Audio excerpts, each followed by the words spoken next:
사람의 뼛속에 있어서 세포와 혈관의 조직을 만들어내는 것을 골수라고 합니다. 이 골수는 우리 몸에 있어서 아주 중요한 부분입니다. 이 골수에 있는 이 피를 통해서 약 200여 가지 이상의 조사를 할 수 있고 그것으로 그 사람을 알 수 있다고 합니다.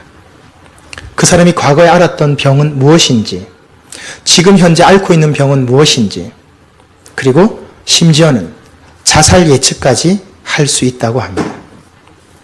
레위기서에서는 피는 생명이라고 말합니다. 그만큼 이 골수가 중요한 거죠.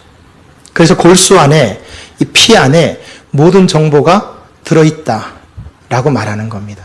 학자들의 의견에 따르면 이 골수 안에 바위에 새기듯이 박혀있다, 이런 표현을 쓰더라고요. 그래서 여러분, 우리 말 중에 골수에 사무친다 라는 표현이 있지 않습니까? 그리고 외골수다, 이런 말도 하죠. 게다가 골수란 말이 들어갑니다. 그만큼 깊이 박혀있는 것을 의미하는 것입니다.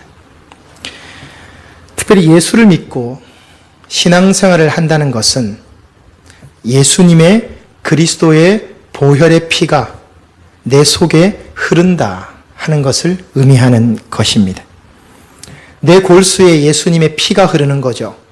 예수님의 DNA가 내 안에 새겨져 있는 겁니다. 그래서 세상을 살아가지만 세상과 하나 될 수 없고 세상을 변화시키고 세상을 회복시켜야 되는 사명이 저와 여러분에게 있는 것입니다. 오늘 읽은 말씀에 보니까 안디옥 교회와 안디옥 교회 성도들이 나옵니다.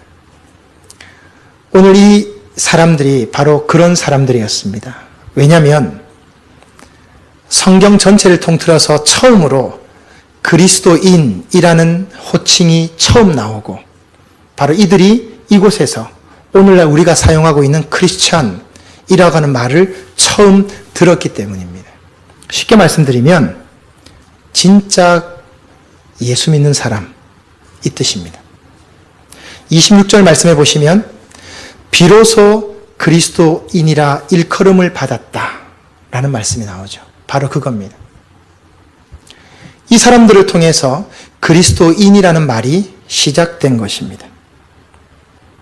왜 이들이 어떤 삶을 살았고 어떤 모습을 보여주었길래 이들이 비로소 그리스도인이라고 하는 칭함을 얻게 되었는가? 우리가 그것을 좀 살펴볼 필요가 있는 것 같습니다.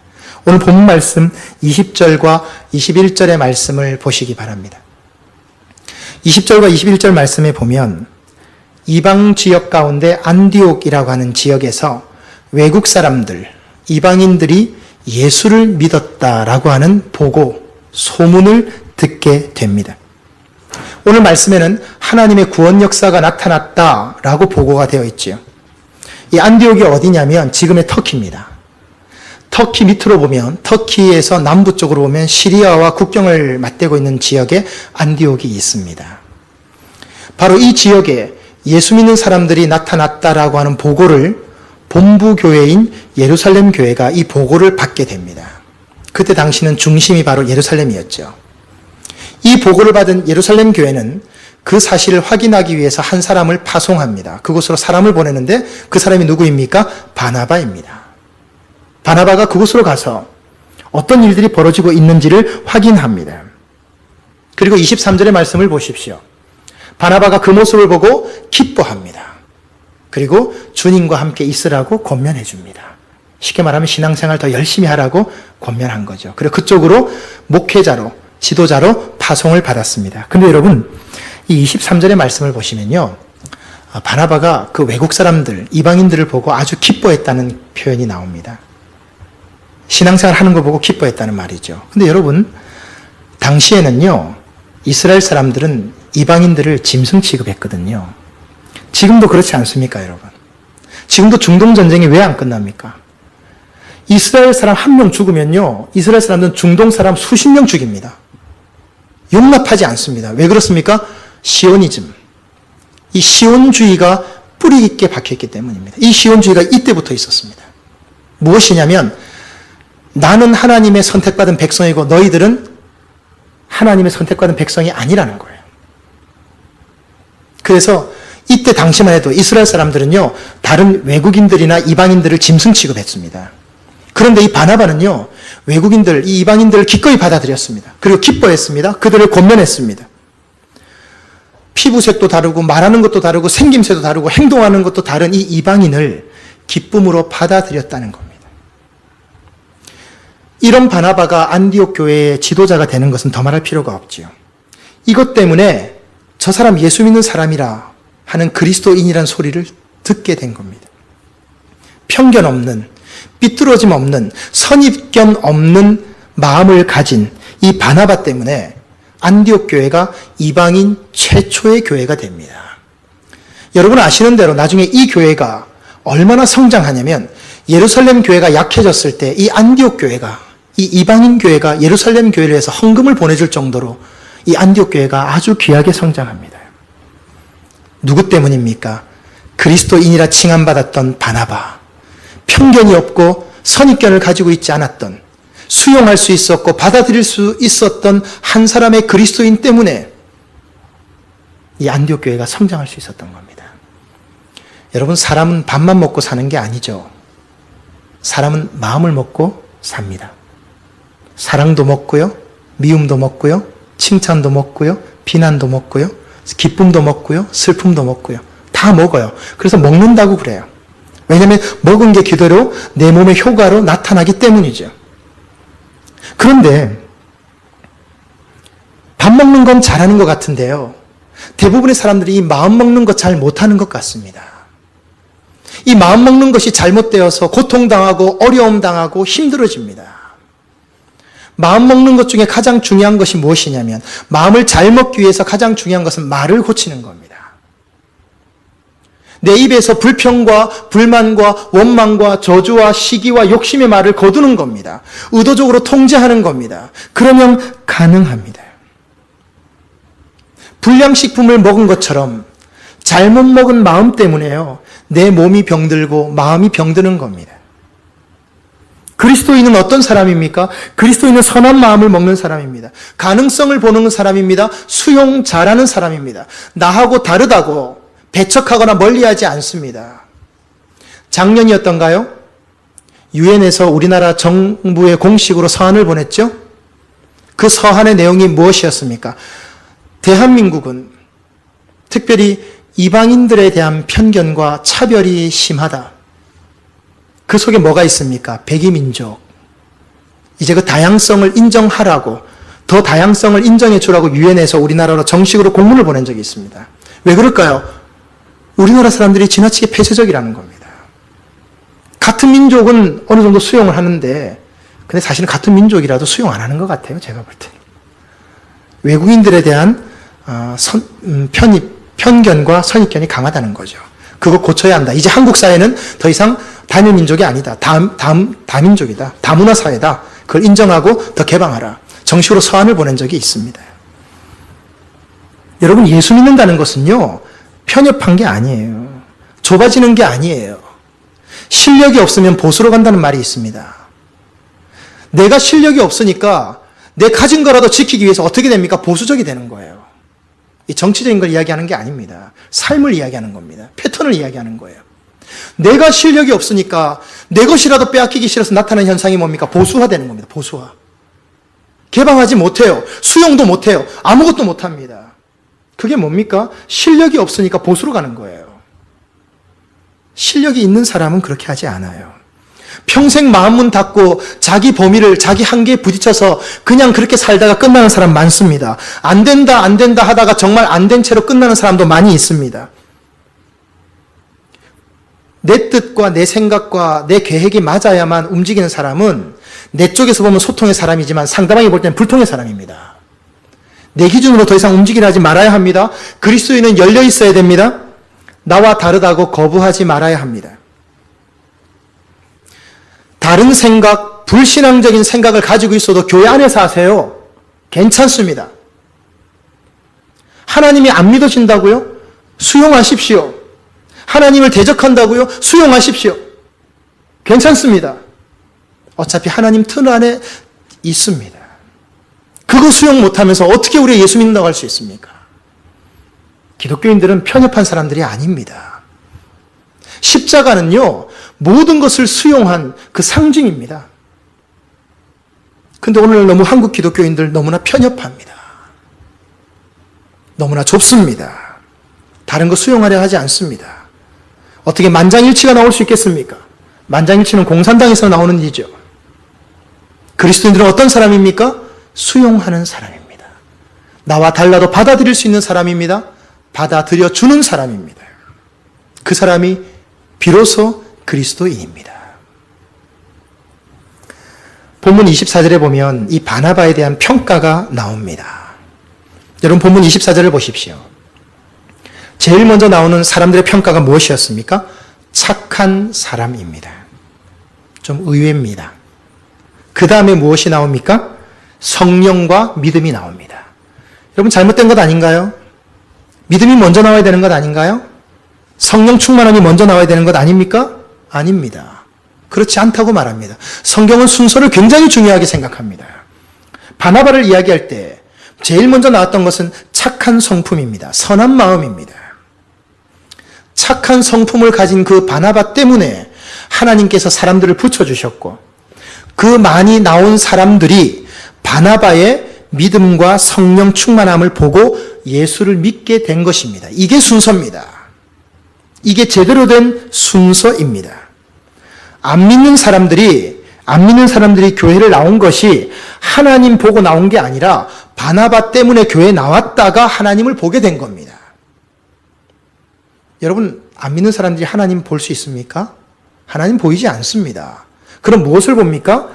예수를 믿는다고 하는 사람들을 보고 짐작합니다. 아, 저런 하나님이겠구나. 저런 예수님이겠구나. 따라서 중요한 것은 믿음이 아닙니다. 성격이 먼저입니다. 성품이 먼저입니다. 저는 이 사실을 보면서 오늘 이 성경 24절에 바나바를 가리켜서 착한 성품이라고 하는 이것을 보면서 하나 생각한 게 있습니다. 예수 믿는다고 합니다. 교회 다닌다고 합니다. 신앙생활 한다고 합니다. 구원받았다고 말합니다. 그런데 못된 사람이 있습니다. 있습니다. 봤습니다. 독한 사람 있습니다. 싸움꾼 있습니다. 거짓말 너무너무 잘하고요. 욕 잘하는 사람 봤습니다. 많이 봤습니다. 예수 믿는다고 말하는데 예수 믿는다고 하는 청년들 중에 학교 생활 엉망을 하는 청년들 많이 있습니다. 게으릅니다. 놀려고 합니다. 학교에서 열심히 공부하지 않습니다. 직장 생활하는 청년들 마찬가지고 직장인들 마찬가지입니다. 게으릅니다. 회사에 유익을 끼치지 못하면서 신앙생활 한다고 말합니다. 사업하는 분들 중에도 많이 봤습니다. 횡령합니다. 세금 포탈합니다. 탈세합니다. 비자금 빼돌립니다. 횡령합니다. 이중장부 만들고 뒤로 빼돌립니다. 착복합니다. 그래서는 안 됩니다. 그렇게 해서는 안 됩니다. 그리스도인이라 깊이 생각해 보아야 합니다. 진정한 그리스도인은 두 가지 삶의 영역에서 그것을 입증받아야 합니다. 첫 번째가 가정입니다. 가정에서 입증받아야 됩니다. 다른 사람들에게는 너무너무 친절하고 상냥하고 열심히 합니다. 집에만 들어오면 난폭한 남편이요, 난폭한 아내요, 무관심한 아내요, 무관심한 자녀가 됩니다. 어느 것이 진짜입니까? 어느 것이 참입니까? 또 한 곳은 내가 일하는 곳입니다. 그것이 학교가 되었든 직장이 되었든 사업터가 되었든 내가 사람을 만나는 곳이든 나를 잘 알고 있는 나와 가장 가까이 있는 사람, 이 두 곳에서 인정받지 못한다면 그 삶이 위선일 가능성이 상당히 높습니다. 위선이 아니고 위선일 가능성이 상당히 많습니다. 우리가 꼭 기억해야 하는 것이 한 가지 있습니다. 사람들이 예수님 싫어하지 않습니다. 예수 믿는 사람을 싫어합니다. 예수님을 싫어하는 것이 아닙니다. 하나님을 싫어하는 것이 아니라 예수 믿는 사람들, 하나님 믿는 사람들을 싫어합니다. 왜 이렇게 되었을까요? 내가 서 있는 곳에서 내가 인정받지 못하기 때문입니다. 다른 사람들이 나를 잘 알지 못하는 사람들이 나를 칭찬해주고 나를 높여주고 내가 VIP 대접을 받는다 할지라도 나를 가장 잘 아는 내 주위에 있는 나와 가장 가까이 있는 사람들로부터 신임을 얻지 못한다면 그 삶은 위장일 가능성이 상당히 많다. 그렇게 보아야 합니다. 여러분, 이건 굉장히 우리가 심각하게 받아들여야 되는 문제입니다. 그 사실을 보여주는 장면이 나옵니다. 25절의 말씀을 보십시오. 25절의 말씀을 보면 바나바가 안디옥 교회에서 사역을 하다가 갑자기 다소라는 지역에 가서 사울이라고 하는 청년을 데리고 옵니다. 여러분 잘 아시는 대로 이 사울이 누구냐면 훗날에 바로 사도 바울입니다. 예수님 만나고 난 다음에 이제 데리고 와서 안디옥 교회에서 바나바와 이 사울이 같이 일하기 위해서 바나바가 다소라는 곳까지 가서 사울을 데려왔습니다. 근데 여러분, 연대기적으로 추적을 해보면요, 중간에 비는 시기가 나옵니다. 이 사울이라고 하는 이 사람이요, 다소라는 자기 고향에서 몇 년 있었는지 아십니까? 약 10년 정도 있었던 걸로 나옵니다. 10년 정도를 자기 고향 가서 그냥 살았어요. 아무것도 안 하고 그냥 살았어요. 그리고 10년 만에 바나바는요, 사울의 고향인 다소에 가서 사울을 데리고 와서 안디옥 교회에서 같이 사역을 했습니다. 여러분, 왜 이렇게 했을까요? 왜 사울이 10년 동안이나, 사울은 그 이전에도 예수님 만나고 나서 아라비아 광야로 나가서 3년을 있었거든요. 그럼 그 3년과 고향에서 거의 10년이면 13년입니다. 그 시기 동안 아무것도 하지 않았어요. 고향에서 그냥 살았다는 말이에요. 무엇 때문에? 왜 그렇게 했을까요? 이것이 도대체 무엇을 말하는 것일까요? 자신의 고향에서 인정받지 못하면, 자신의 삶의 터전에서 인정받지 못하면 다른 곳에서 복음 전하는 건 위선이 되기 때문입니다. 간단합니다. 어려운 게 아닙니다, 이게. 하나님이 사울을 10년 동안이나 자기 고향에 그냥 파묻어 놓으신 이유는요, 간단합니다. 내가 사는 삶의 터전에서 내가 인정받지 못하면 네가 살아가는 건 삶이 아니고 연기라는 거예요. 연기하는 거예요. 연기. 가면 썼다는 말인 거예요. 그래서 10년 동안을 거기에 하나님이 두신 거예요. 정말 심각한 게 뭔지 아십니까? 정말 최악의 상황으로 치닫는 게 뭐냐면요, 연기로 시작한 게 진짜 나라고 착각하기 시작하는 겁니다. 이 정도 상황 가면 이건 정말 극단으로 가는 겁니다. 제일 심각한 겁니다, 이건. 여러분이 제일 경계해야 되고 제일 조심해야 됩니다.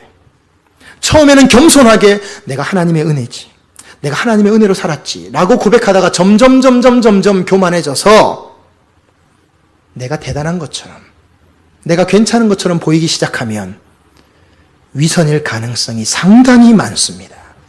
가면 쓴 것일 가능성이 상당히 많습니다. 어떻게 됩니까? 스스로에게 속아 넘어가는 겁니다. 자신에게 물으십시오. 자신에게 물어보십시오. 가면 뒤에 내가 진짜인지, 가면 쓴 내가 진짜인지를 물으십시오. 정말 물어보셔야 됩니다. 가면 뒤에 내 모습이 진짜인지, 가면 벗은 내가 진짜인지, 아니면 혹시 내 모습이 진짜 가면은 아닙니까? 여러분 정말 신중하게 생각해 보셔야 됩니다.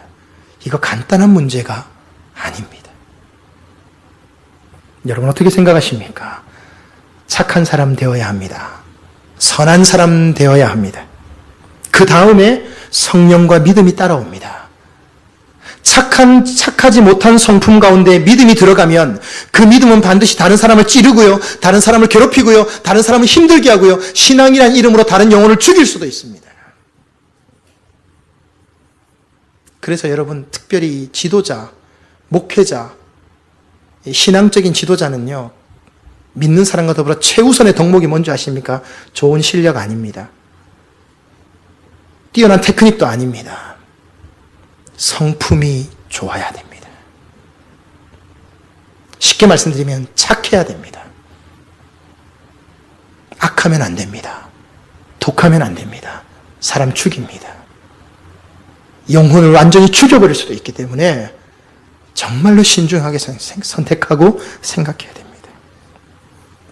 이 시대의 진정한 그리스도인은 누구입니까? 착한 성품입니다.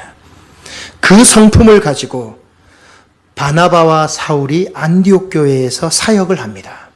26절의 말씀을 보십시오.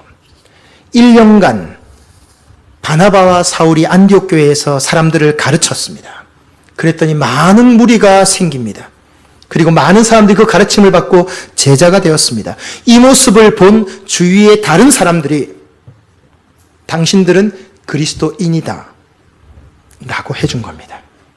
중요한 것은 내가 내 스스로 인정하는 것이 아니라, 내가 내 스스로 이름을 붙인 게 아니라 다른 사람이 이름을 붙여주어야 진짜 인정이 된다는 겁니다. 스스로 그리스도인이라는 이름 붙인 적 없잖아요. 다른 사람이 붙여준 이름이에요. 이 그리스도인이란 뜻이 뭐냐면요, 작은 예수란 뜻입니다. 그 뜻입니다. 원래 의미가 작은 예수란 뜻이거든요. 여러분, 당시 안디옥이란 지역이요, 로마의 문화와 알렉산드리아의 부와 헬레니즘의 예술이 창궐했던 지역입니다. 아주 중요한 지역이었거든요. 근데 이 지역이 한편으로는요, 방탕하고 음란하고 쾌락을 쫓아가던 그런 도시였습니다. 그런 도시에서 신앙의 인격과 예수님 믿는 삶의 자세를 보여주었으로 말미암아 그리스도인이라는 이름을 얻었다는 겁니다. 특별히 이 두 사람이 함께 연합해서 일하는 것을 보고 그 사람들이 그리스도인이라고 붙여주었다는 거죠. 그리스도인은 어떤 사람들입니까? 혼자 일하는 사람은 그리스도인 아닙니다. 나 혼자 잘 먹고 잘 살겠다는 사람 그리스도인 아닙니다. 저는 단언할 수 있습니다. 그것은 기독교 정신에 완전히 위배됩니다. 성경에 그런 부분 하나도 없습니다. 연합할 줄 아는 사람, 협력할 줄 아는 사람, 도울 수 있는 사람, 다른 사람의 유익이 될 수 있는 사람, 내가 좀 희생하더라도 다른 사람의 기쁨이 될 수 있다면 내가 기꺼이 희생하는 거죠. 혼자 일하는 사람 아니고요, 같이 일하는 사람입니다. 하나님 중심으로 일하고 일 중심으로 하는 사람이 아닙니다. 사람 중심으로 일하는 사람입니다. 사람 중심으로 일을 하기 때문에 일은 더뎌요. 그러나 사람은 놓치지 않습니다. 세상은 어떻게 하죠? 일 중심입니다. 세상은 그렇게 돌아갈 수밖에 없습니다. 영리를 목적으로 하기 때문입니다. 그러나 신앙은 다릅니다. 신앙은 사람 중심입니다. 그래서 일 때문에 사람을 수단화하거나 목적화하지 않습니다. 만약 그렇다면 그것은 방향이 잘못되어 있는 것입니다. 그런 의미에서 오늘 만연해 있는 개인주의는 절대로 하나님 뜻이 아닙니다. 개인주의는 오늘날의 모든 사람들을 파괴시켜버리는 잘못된 사탄의 가치관입니다. 오늘날 세상을 보십시오. 기준이 있습니까? 윤리가 있습니까? 예술 하시는 분은 잘 아실 것입니다. 포스트 모더니즘 이후에 해체주의라는 것이 등장했죠. 여러분, 이건 무서운 겁니다. 말 그대로입니다. 해체시킵니다. 무엇을 해체시킵니까? 인간의 윤리, 도덕, 기준 다 해체시켜버립니다. 아까 우리 권사님 기도 중에 동성애 있었죠? 그거 포스트 모더니즘 시대 이후에 해체주의의 등장으로 활개를 치기 시작한 겁니다. 무엇을 말하는 것입니까? 기준도 윤리도 원칙도 없습니다. 다 해체시켜 버립니다. 그것이 특별히 오늘날 젊은이들 마음속에 완전히 들어가 있습니다. 그래서 절대적인 모든 것을 부정해 버립니다. 기준은 뭡니까? 내가 기준입니다. 내가 하는 행동 정답, 내가 하는 행동이 기준, 내가 하는 것이 원칙됩니다. 그러나 그것은 분명히 단언하지만 반기독교적입니다. 그렇게 해보십시오. 그 끝이 무엇인가? 사람들의 파멸로 다가오게 될 것입니다. 아무것도 남지 않습니다. 그리스도인들은 다른 이들을 위해 희생하고 헌신하고 수고할 줄 아는 사람입니다. 오늘 바나바가 그런 모습을 잘 보여줍니다. 생각도 다르고 말도 다르고 표정도 다르고 행동도 다르지만 그리스도를 믿는다는 믿음 안에서 연합하고 도와주고 협력하고 이해해 주는 겁니다. 그 사람이 진정한 그리스도인입니다. 그런 사람들이 좀 많아졌으면 좋겠습니다. 그리스도인다운 그리스도인 많아졌으면 좋겠습니다. 열린 사람, 살리는 사람, 협력하는 사람. 우리가 그런 삶을 살 때 저와 여러분 주위에 있는 사람들이 저 사람 진짜 그리스도인이다. 저 사람 진짜 예수 믿는 사람이다. 라고 인정해 줄 것입니다. 우리 바나바와 같이, 사울과 같이 진실한 그리스도인, 진짜 그리스도인, 그런 모습으로 살아가는 여러분 되시기를 간절히 바랍니다. 우리가 이 말씀을 생각하시면서 이 시간 함께 찬양했으면 좋겠습니다. 여기 이 찬양 가사에 보니까 이런 가사가 있습니다. 예수님처럼, 바울처럼 그렇게 살 수는 없을까? 남을 위하여 당신들의 온몸을 온전히 버리셨던 것처럼 주의 사랑은 베푸는 사랑, 그러나 나는 주는 것보다 받는 것 더욱 좋아하니 예수여 나를 도와주십시오. 나를 도와주시기를 원합니다. 여러분, 진정한 그리스도인, 비로소 그리스도인 되기를 원합니다. 우리 그 마음을 가지고 함께 말씀을 생각하시면서 찬양하기를 원합니다. 우리 함께 찬양하십시다.